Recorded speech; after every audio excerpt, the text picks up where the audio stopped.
네, 안녕하세요. 김규리 변호사입니다. 네.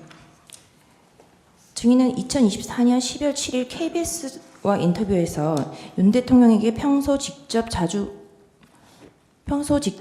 보고를 했고 신뢰받고 있다고 생각했지만 신뢰받는 것과 부당한 명령을 따르는 건 다른 문제라고 생각했다라고 진술했죠. 증인. 평소 직접 보고를 자주 했다 이런 말을 했다고 잘 기억이 안 나는데 그렇게 기사에 대통령께 적시되어 몇 번 보고 드린 적은 있지만 자주 보고 드렸다고 할 수는 없을 것 같습니다. 증인이 한 인터뷰에 대한 기사 아닙니까? 짧게 대답해 주십시오. 시간 끄지 마시고. 이양해 주겠습니다. 증인은 검찰 조사에서 대통령에게 업무적으로 독대하여 보고한 적은 있는가요? 라는 질문에 독대한 적은 없고 원장님과 함께 4차례의 업무 보고를 한 것이 다입니다. 라고 답했죠. 그런 것 같습니다.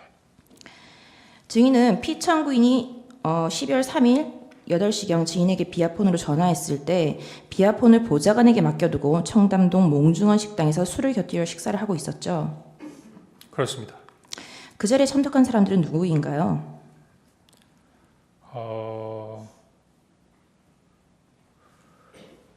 그게 왜 궁금하시죠? 제 지인들이면 뭐 여러분인데 혹시라도 이게 공개적인 자리에서 어떤 부분에 생략하겠습니다. 이름을 얘기하는 게 적절할지 잘 모르겠습니다. 답변을 짧게 해주십시오. 신문상이 깁니다. 술은 얼마나 마셨나요?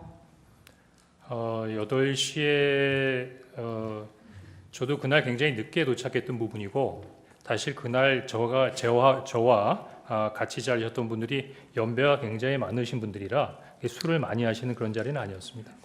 네, 증인은 증인의 보좌관으로부터 대통령에게 전화가 왔다는 연락을 받고 황급히 보좌관과 몽중원과 국정원의 중간 지점인 조선 팰리스 호텔에서 만나서 전화기를 받아 20시 22분경 피청구인과 약 20초간 통화를 했죠. 그렇습니다. 네, 이때 그 피청구인이 한두 시간 있다 전화할 일 있으니 대기하라라고 했죠. 네. 증인은 이전에도 대통령과 통화하거나 연락한 적이 있느냐라는 질문에 전혀 없습니다. 이번이 처음이었습니다. 그래서 제가 처음으로 대통령께서 저에게 전화를 했는데 받지를 못해서 마음이 엄청 급했고 곤란하게 되었다고 생각한 것입니다. 라고 하였죠. 그렇습니다. 증인은 대통령과 독대를 한 적도 한 번도 없고 개별적인 연락을 한 적도 한 번도 없는데 아까 KBS 인터뷰에서 윤 대통령에게 평소 직접 보고를 자주 했고 신뢰받고 있다라고 생각했다라고 말했죠. 그 KBS 보도와 그렇게 기사화되었죠. 그건 그 기자한테 물어보시죠. 그렇게 인터뷰를 했으니까 그렇게 기사화됐겠죠. 네, 증인은 여인영은 방첩사령관으로 취임한 이후 처음 알게 되었는데 방첩사가 국정원과 업무 파트너이기 때문에 방첩사령관이 국정원에서 자주 방문해서 업무적으로만 알고 지내던 사이였습니다. 그리고 간부들끼리 저녁을 한 번 한 적은 있는 것 같습니다. 라고 하였죠. 지금 이게 뭡니까? 이게 지금 저 검찰 조서인가요? 12월 11일자 검찰 진술 조서입니다. 예, 그렇습니다. 네, 증인은 여인영과의 마지막 전화인 2024년 12월 3일 23시 06시경 이 지금 그 여인영과 그 피청구인과의 통화 목록입니다. 예. 마지막 통화인 23시 06분경 통화에서 여인영이 국회는 경찰과 협조해서 봉쇄하고 있습니다. 라고 좀 뜸을 들이더니 선배님 이걸 좀 도와주세요. 저희 체포조가 나가 있는데 소재 파악이 안 돼요. 명단을 불러드릴게요. 라고 말했다고 진술했죠. 네. 증인의 위 진술은 여인영 방첩사령관이 증인과 통화한 23시 06분경 이미 방첩사 병력과 경찰이 협력해서 국회를 봉쇄하고 있는 상황이라고 설명했다는 거죠. 다시 한번 말씀해 주십시오.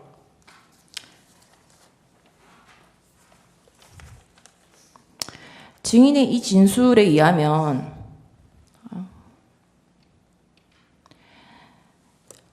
저희 체포조가 나가 있는데 소재 파악이 안 돼요. 명단을 불러드릴게요. 국회는 경찰과 협조해서 봉쇄하고 있습니다. 이렇게 진술했다는 거잖아요. 여인영이. 예. 그죠?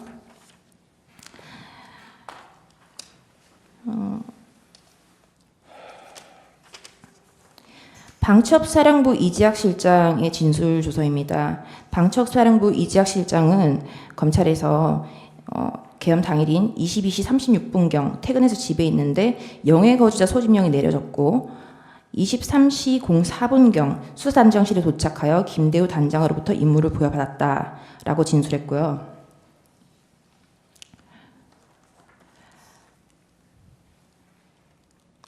방첩사령부 배정효의 그 진술서입니다. 방첩사 작전팀이 국회 정문으로 00시 40분 그리고 1시 05분에 순차 출발했다라고 되어 있습니다. 국방부 조사본부 수사팀장 이상민과 방첩사 구민의 종령의 통화 녹음 기록입니다. 이 기록에 보면은 2024년 2일이죠. 4일 1시 3분에야 임무를 하달받고 국방부에서 출발했다는 시간이 확인이 됩니다. 국회를 출동했던 박창균 영등포서 형사과장의 그 핸드폰 기록입니다. 이 사람은 경찰이 비상소집 출근 지시를 받은 것은 23시 01분이고 23시 22분 국회 정문 쪽으로 나올 것을 지시를 받고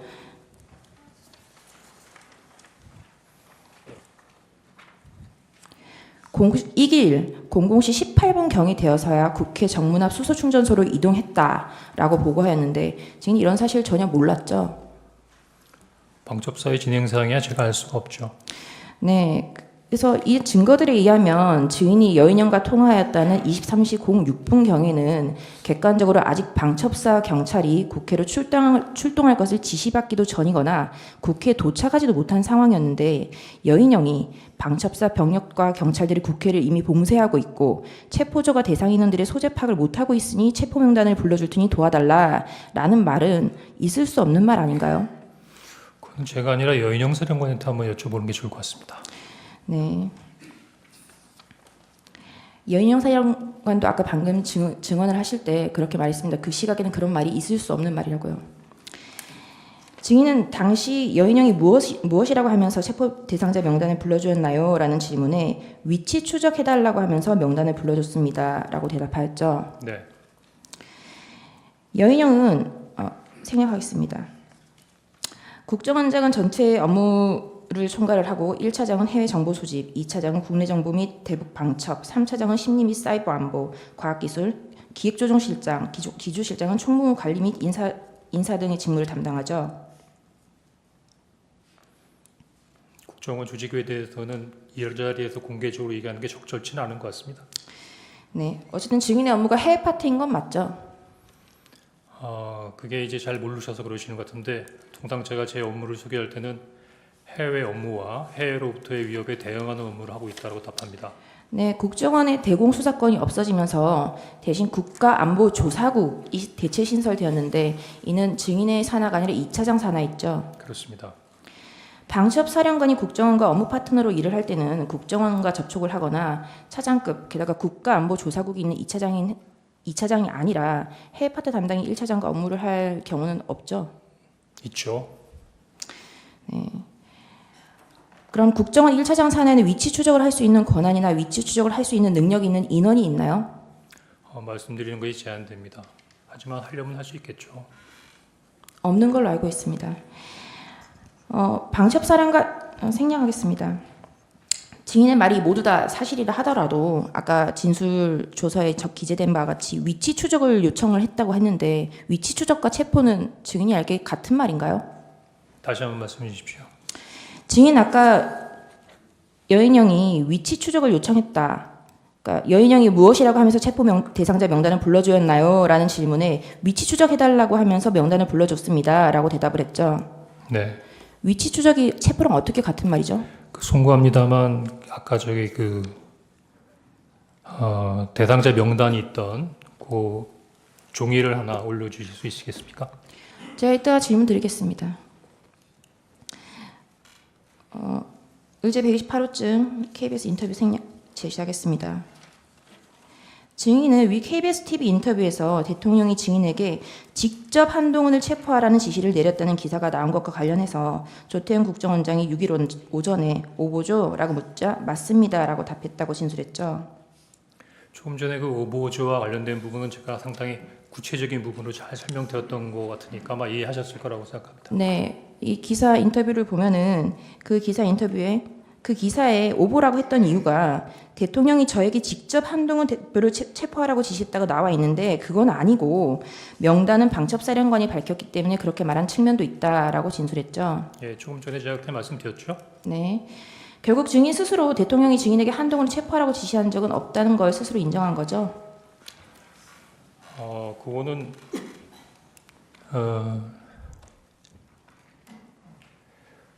변호인께서 말씀하시는 부분의 말씀이 반은 맞고 반은 틀린 것 같습니다. 네, 16항 여쭙겠습니다. 증인의 진술 조서입니다. 증인은 여인영 방첩사령관이 진술인에게 체포조 명단과 체포 지시는 대통령님의 뜻이다 내지는 대통령의 지시사항이다 말한 사실은 있는가요? 라는 질문에 명시적으로 얘기하지 않았습니다. 라고 대답을 했고 그렇게 생각할 수밖에 없었다라고 답했죠. 그러니까 여인영 사령관이 대통령님 지시사항이다라고는 얘기하지 않았다 그 말씀이시죠? 네? 아니 수사관이 이게 그 여인영 방첩사령관이 증인에게 이 체포조 명단 지시가 대통령의 지시냐라고 물었을 때 명시적으로 얘기하지 않았다라고 답을 했고 그리고 예, 그렇게 얘기하지 않았습니다. 네. 그리고 증인이 그렇게 생각할 수밖에 없었다. 증인의 생각이었다라고 진술했죠. 그러면 이렇게 한번 말씀드리겠습니다. 아니요, 여기 이렇게 기재가 되어 있는 걸 여쭙는 겁니다. 예, 생각할 수밖에 없었습니다. 네.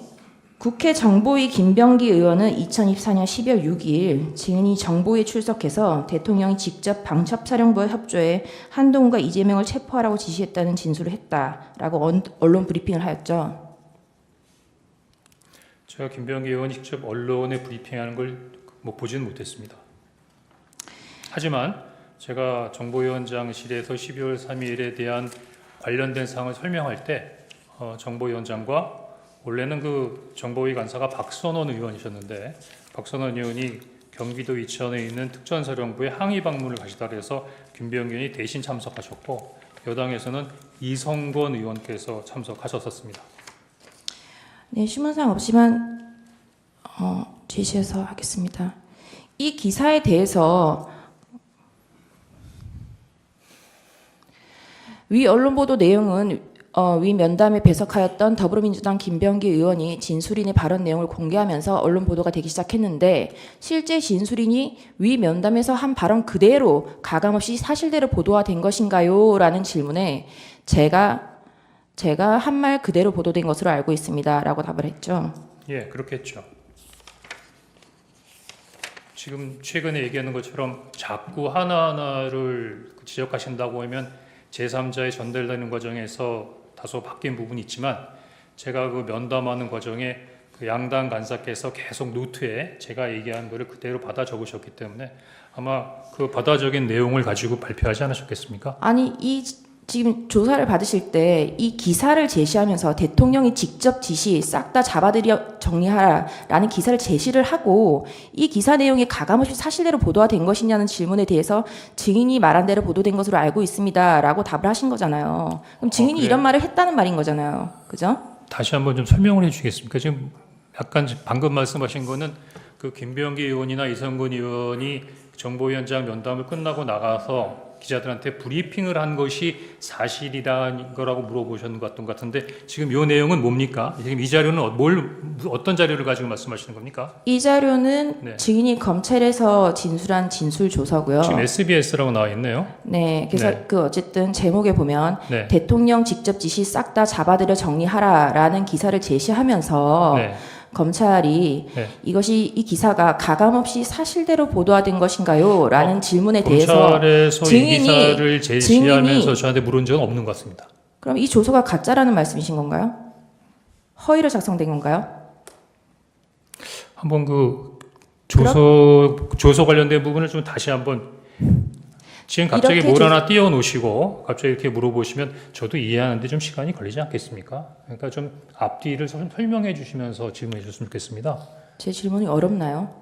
예, 아무래도 글자 그대로 읽었습니다. 아무래도 처음 법정에 와 있다 보니까 여러 가지 지긴장된 부분도 있고 하나하나를 이해하는데 조금 좀 어려움이 있다는 부분을 좀 양지해 주셨으면 좋겠습니다. 증인이 지금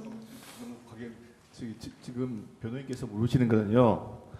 이 보도 내용이 네. 대통령께서 직접 체포 지시를 했다고 보도가 됐는데 네. 그 보도된 경위가 증인께서 정보위원회에서 이렇게 직접 이런 식으로 발언을 했기 때문에 이대로 보도가 되는 게 맞냐 그런 아닙니다. 도리어 제가 보기엔 이런 식으로 인용한 것은 제가 보기엔 12월 6일 날 조선일보 기사가 그런 식으로 나왔기 때문에 대부분 그런 부분들을 인용했던 것으로 보여지고요. 제가 실제로 제 워딩으로 얘기한 부분은 지난번 22일 날 나왔던 국조특위의 청문회에서 제가 얘기한 부분이 제가 직접적으로 얘기한 건 처음이고 대부분 다 간접 화법이기 때문에 그런 부분에 대해서는 조금 버그가 있다고 생각됩니다. 자, 이 조서의 질문에 보면 가감없이 사실대로 보도화된 것인가요? 라는 질문에 제가 말한 대로 보도된 것으로 알고 있습니다. 라고 증인이 답을 했죠. 제가 지금 가감없이 사실대로 보도된 것인가라는 부분은 SBS의 관련된 기사보다는 당시 민주당의 김병기 그다음에 국민의힘의 이성건 양당 정보위 관사가 제 이야기를 듣고 발표한 언론 브리핑이 제 이야기를 듣고 한 부분이니까 신뢰성 있게 가감없이 전달된 것이다. 뭐 그렇게 생각이 됩니다. 네, 알겠습니다. 자, 그러면 지금부터 잠시만 주목해 주시기 바랍니다. 제가 구독자분들을 위해서 선물 하나를 준비했는데요. 제가 항상 여러분들께 드리는 말씀이 있습니다. 뉴스만 평소에 잘 챙겨보셔도 돈이 되고 돈을 벌 수 있다라고 말씀을 드렸는데요. 여러분들은 여기 보시는 삼성전자 뉴스를 보고 어떤 생각이 드세요? 아니면 정치인들의 뉴스, 날씨 뉴스를 보고는 어떤 생각이 드시나요? 그냥 뉴스만 보고 끝내는지 아니면 이 뉴스를 어떻게 이용할 수 있는지 이 부분을 고민하고 계시는지를 되물어보고 싶습니다. 그 이유가 뭐냐 하면 제가 지난번에 여러분들께 뭐라고 말씀을 드렸었죠? 지금은 반도체 섹터를 눈여겨보셔야 한다고 말씀드렸습니다. 그리고 나서 이런 썸네일들 뉴스를 통해서 많이 보셨을 겁니다. 반도체 내용이 이슈가 됐을 때 부자들은 어떻게 생각한다? 반도체 관련주들은 뭐가 있는지, 어떤 종목이 가장 좋은지, 어디에 투자해야 돈이 몰리는지 자연스럽게 생각한다고 제가 말씀을 드렸죠. 그 이유가 뭐냐 하면 부자들이 봤을 때는 이슈가 곧 돈으로 이어지고 그 이슈가 나에게 돈을 벌어준다는 경험적 확신이 있기 때문에 부자들은 항상 이런 사회적 이슈를 관심 있게 챙겨본다고 제가 말씀을 드렸습니다. 이번에도 마찬가지인데요. 제가 지난번에 시청자분들과 함께하는 주식으로 수익 내기 이벤트를 진행했었죠. 당연히 100% 무료로 진행을 했었고요. 여기 보시면 아시겠지만 제가 지난번에도 구독이라고 보내주신 모든 시청자분들께 반도체 관련주 중에 가장 크게 급등할 딱 한 종목, 많은 종목도 아니라 한미반도체 한 종목을 여러분들께 추천드렸어요. 그러면서 여기 나와 있는 대로 정확히 얼마에 매수해야 하는지, 그리고 수익률이 어느 정도 나왔을 때 팔아야 하는지를 이런 부분들까지 여러분들에게 정확히 알려드렸었는데 지금 실제로 어떻게 되었다? 오른쪽을 보시면 아시겠지만 제가 지난번 문자 발송으로 이 한미 반도체를 소개해드리고 나서 실제로 이렇게 5배 이상 어마무시한 상승이 나왔습니다. 100만 원만 투자를 했어도 무려 500만 원이 넘는 수익금이 생긴 거죠. 그래서 당시에도 굉장히 많은 분들이 제가 드린 이 한미 반도체로 수익을 내실 수가 있으셨을 텐데요. 다시 한번 축하드린다고 말씀을 드리겠고 이번에도 마찬가지입니다. 앞으로도 2024년, 2025년 계속해서 기대해볼 섹터는 AI입니다. 그 중에서도 AI 반도체는 그 누구도 부정할 수 없는 미래 성장 산업입니다. 그러면 우리가 어떻게 생각해 볼 수 있을까요? AI 반도체 종목 중에 앞으로 크게 대장 역할을 하면서 10배 이상 급등할 수 있는 텐베거 종목을 지금부터 열심히 추적해야 한다는 겁니다. 큰 돈을 투자하지 않더라도 월급의 일부분 아주 소액이라도 이 종목을 모아가야 수백 %의 수익률을 손에 쥘 수 있는 것이죠. 지금 여러분이 보고 계시는 이 유튜브 또한 AI 반도체와 아주 밀접한 연관이 있고 반도체야말로 대한민국의 핵심 산업으로 앞으로 더더욱 시장은 성장할 수밖에 없습니다. 그렇기 때문에 제가 이번에도 뭘 보내드리고 있냐면 지난번과 똑같이 구독이라는 문자를 보내주시면 제가 AI 반도체 관련주 중에 앞으로 대장주 역할을 하면서 주가가 가장 크게 급등할 한 종목을 여러분들께 문자 발송으로 종목명과 사고 파는 시점을 모두 알려드릴 건데요. 그 문자를 받고 여러분들이 주식으로 돈 버는 연습을 한번 해보셨으면 좋겠고요. 혹시라도 나는 주식을 하지 않는다 하시는 분들은 주변에 주식하시는 지인분들에게 말씀을 해주셔도 되고요. 아니면 연세가 있으셔서 투자가 어렵다 하시는 분들은 이 종목을 자녀분들에게 한번 사봐라. 이걸로 한번 수익을 내봐라. 이렇게 조언을 해주실 수도 있는 거겠죠. 그래서 지금 이 영상을 보시는 시청자분들 중에 나도 이번 종목이 좀 궁금하다 하시는 분들은요. 누구나 상관없이 그리고 어느 시간대나 상관없이 부담없이 010-2514-5930번으로 구독이라는 문자 보내주시면 제가 이번에도 똑같이 무료 추천 급등주 문자를 보내드리겠습니다. 이해되시겠죠? 제 번호 010-2514-5930번으로 구독이라는 문자 보내주시면 여러분들이 직접 이슈를 통해서 돈 버는 연습을 해보실 수가 있는 거고 제가 돈을 받는 것도 아니고 투자를 대신해 드리는 것도 아니기 때문에 부담 없이 신청해 주시면 되는 겁니다. 그리고 수익이 나면 저는 다른 것은 하나도 바라지 않습니다. 제 채널에 구독, 좋아요 한 번씩만 눌러주시라 이렇게 다시 한번 말씀을 드리겠습니다.